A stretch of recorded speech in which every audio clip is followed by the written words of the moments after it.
Today, I'm going to teach you how to have a minimalist anti-aging skincare routine. I'm Dr. Dustin, I'm a board-certified dermatologist, and when I talk to my dermatology colleagues at conferences or through social media, far and away, most of them have a very minimalist skincare routine.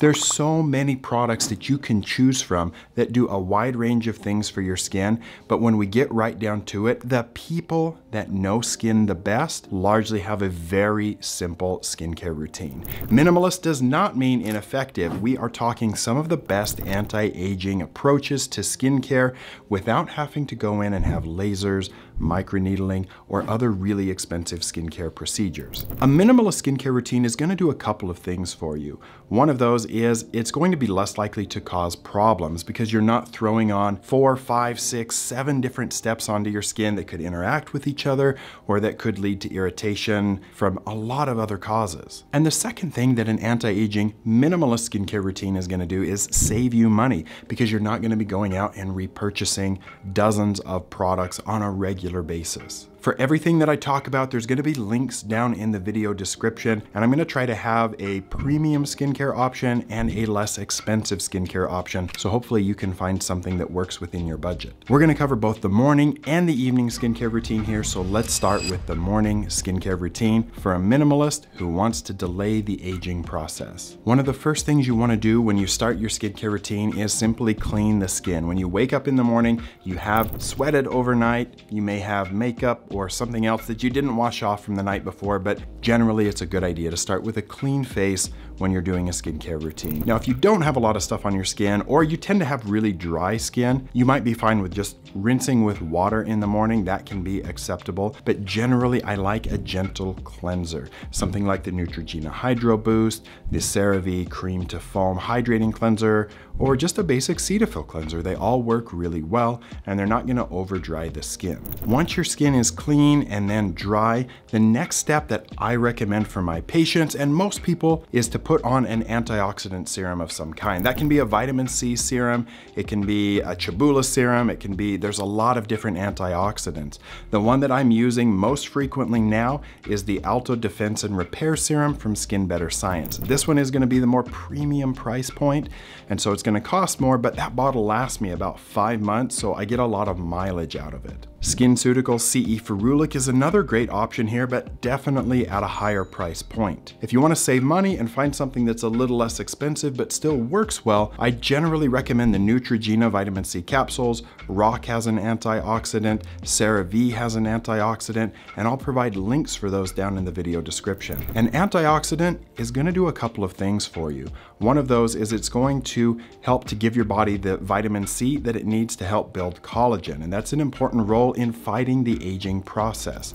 The second thing is that antioxidant can work throughout the day for you, and that's going to help gobble up free radicals. When you're exposed to ultraviolet light, environmental toxins, or pollution, or anything else that gets on your skin, if you're exposed to secondhand smoke or whatever it is, you're creating free radicals. And those are little electrons that can bounce around inside of our cells.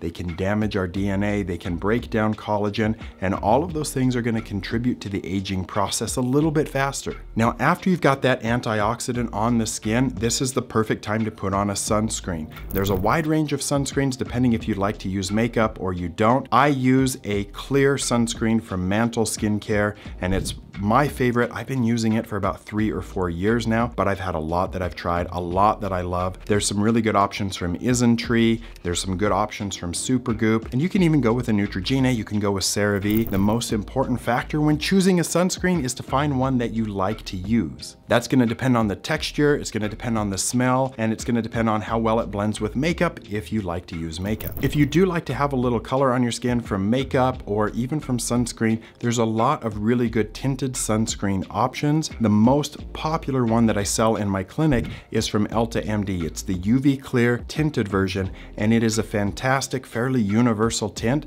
and there will be a link for that. You can get 10 to 20% off through the Air Skin Store. Once you've got your antioxidant serum and your sunscreen on, if you like to apply makeup, that's the perfect time to do that. And do you need to reapply sunscreen throughout the day? So what the data actually shows is that most sunscreens provide protection for several hours hours. And if you're not sweating or swimming, you're still gonna get really good SPF protection by the time you're going out for lunch. My personal habit is that I reapply sunscreen before driving home from work, but I don't reapply if I'm walking out to get lunch. I almost always throw on a hat though because of the bald head. Now this gets a little bit out of the minimalist territory, but if you want a good option to reapply sunscreen and you wear makeup, there's a lot of really good powder sunscreen options. I personally don't feel that powder sunscreens provide enough protection for your base layer application because you have to use a lot of them, but they can be a good way to touch up the sunscreen that you put on in the morning without disturbing your makeup. Now essentially that is really all you need from an anti-aging minimalist skincare perspective for a morning routine. So let's move on to the evening routine. Now at nighttime, you want to remove the dirt, oil, sweat, anything that you've accumulated throughout the day, and of course you want to wash off the makeup if you wear makeup. You can use the same cleanser at nighttime that you do in the morning. Again, if you wear makeup, this is where I really like the CeraVe Hydrating Cream to Foam Cleanser. This one is designed to also remove makeup if you like to wear makeup, so that's a great option at a really inexpensive price point.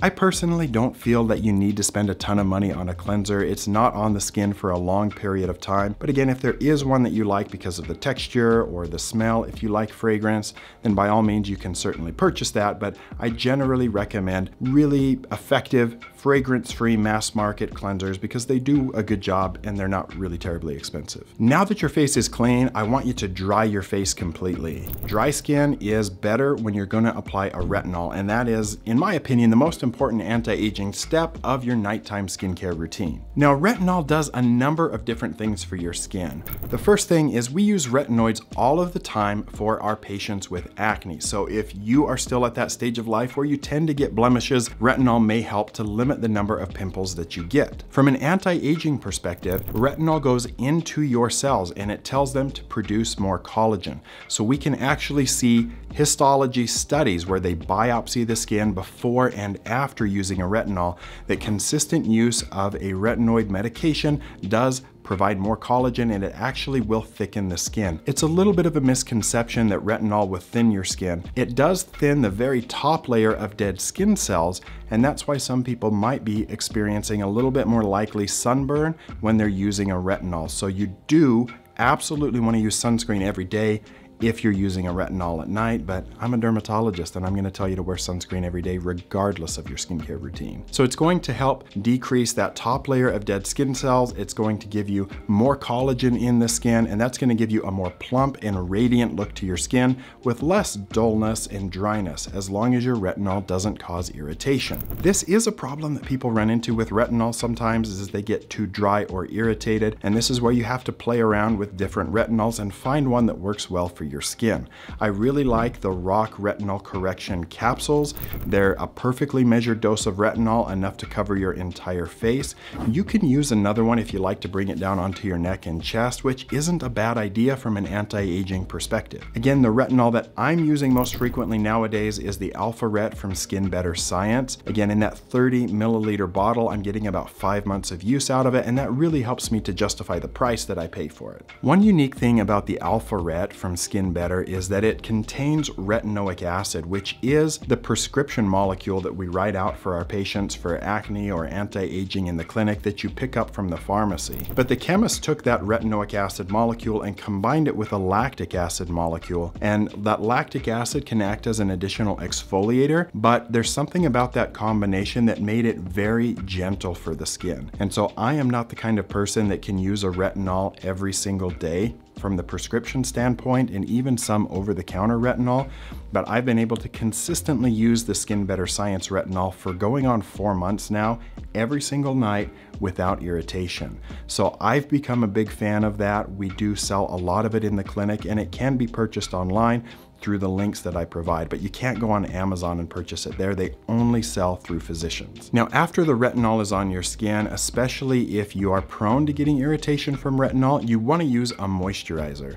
So you can use a wide range of moisturizers here. On the more expensive side, I've really enjoyed some moisturizers from L'Oreal Paris, from Skin Better, from SkinCeuticals. I really like the one from Skin Fix, their Triple Lipid Barrier Plus moisturizer. It's kind of an in between from a mass market product on price and something like a SkinCeuticals, and it works really well. Again, if you're looking to save money on a minimalist routine, there's absolutely great options from CeraVe, Cetaphil, Vanicream, Neutrogena that are gonna do a good job to hydrate the skin and protect you from any potential irritation that you might get from a retinol. Also, as we age, our skin becomes less efficient at producing oil and lipids that are an integral part of that skin barrier that prevents water loss. That's why older people tend to get more dry skin. So when you replenish those lipids from a good moisturizer or ceramides, that's going to help strengthen your skin barrier, make you less prone to irritation, less prone to developing dryness that makes those fine lines and wrinkles look worse. And I failed to touch on the fact that retinol, in addition to building collagen, can help to improve the appearance of dark spots on the skin. So you really get a wide range of benefits from using a retinol. Because we're keeping it minimalist, that is really all you need as the essentials in a skincare routine. We'll come back and talk about a little bit more extra skincare routine where we can start to use eye creams and toners and things like that. But again, just remember, the more stuff you add in, the little bit higher likelihood you'll have of irritation or just products that don't mix well together. I really want to keep things simple for you guys and find an anti-aging skincare routine that covers the bases, saves you time, and saves you money. So the products that I referenced and even a few others are going to be down in the video description, so make sure to check those out. Let me know what questions you guys have about building a skincare routine for unique skin issues, problems, questions, and I will address that on future videos. Thank you guys for being here and watching the video, and when you click on the product links that I share, it helps to support my mission of providing underserved dermatology care. So I have a mobile clinic. We're going out to homeless shelters and to underserved communities and providing free skin cancer screening. So your support means the world to me, and it would mean the world to me if you hit that follow button and subscribe to the channel. I'll see you guys back on the next video.